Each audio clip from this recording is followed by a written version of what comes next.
दोस्तों, तीसरी बार नरेंद्र दामोदर दास मोदी प्रधानमंत्री बन गए, भारत के प्रधानमंत्री।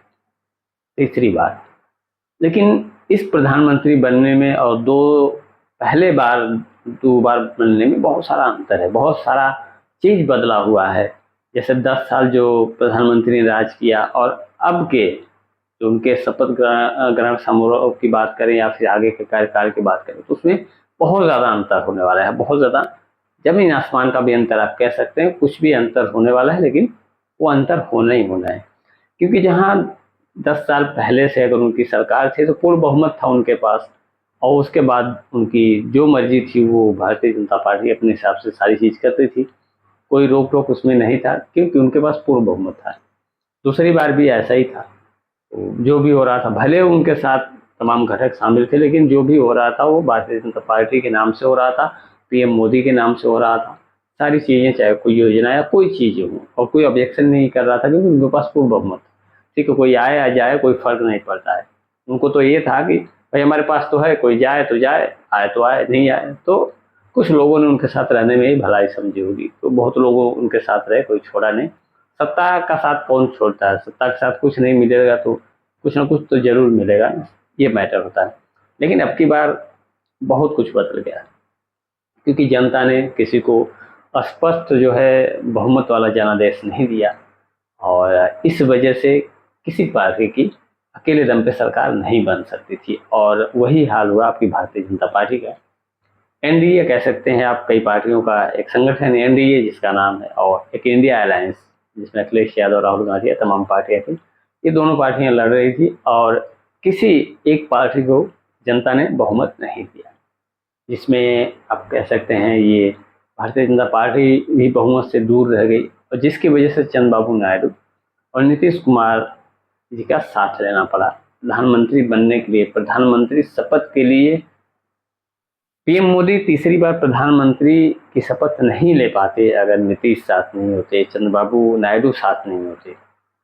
तो मुझे लगता है कि अब ये चीज़ें, अब शुरुआत हुई है, प्रधानमंत्री पद की शपथ भी हो गई है, और चंद्रबाबू नायडू हों या फिर नीतीश कुमार हों, इन्होंने अभी तक अपना कोई भी पत्ता नहीं खोला है। इनकी अभी बातें कुछ खुलकर सामने नहीं आ रही।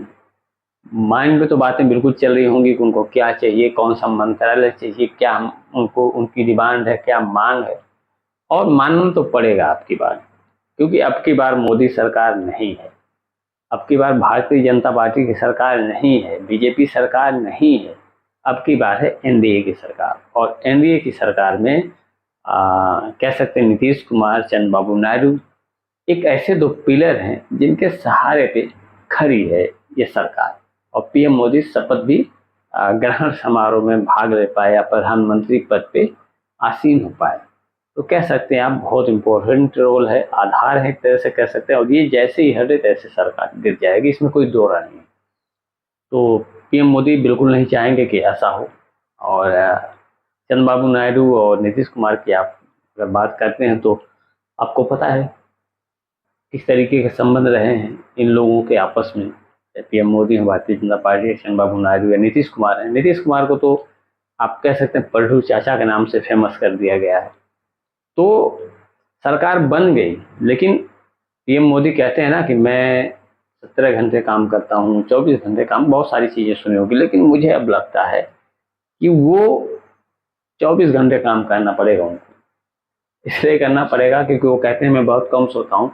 तो मुझे लगता है कि अब की बार प्रधानमंत्री बनने के बाद या बनने से पहले से लेके जब से चुनाव खत्म हुआ, चुनाव आता है वैसे एक नेता की नींद तभी उड़ जाती है जब चुनाव स्टार्ट हो जाता है।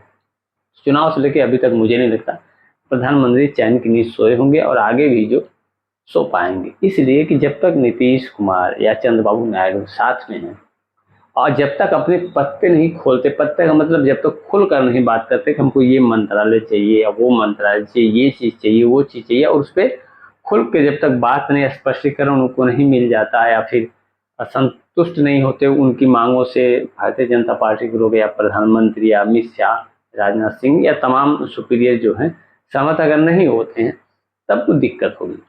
तो निश्चित तौर पे कहीं ना कहीं खतरा होगा कि कभी भी सरकार गिर सकती है, क्योंकि ये लोग समर्थन तभी देंगे जब इनका कुछ लाभ होगा, इनकी कुछ मांगे होंगी, इनके दिमाग में होंगी, भले सामने नहीं आ रही हो सकता है लोग सोच रहे हैं प्रधानमंत्री पद की शपथ हो जाए उसके बाद कर लेंगे। तो बहुत ऐसा देखा गया है कि सरकारें बनने के बाद भी गिरी हैं, ऐसा नहीं।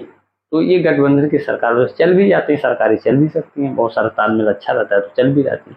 अब इस सरकार के बारे में मैं तो कुछ नहीं कह सकता फिलहाल, क्योंकि बहुत कुछ बदल चुका है अब इस टाइम पे।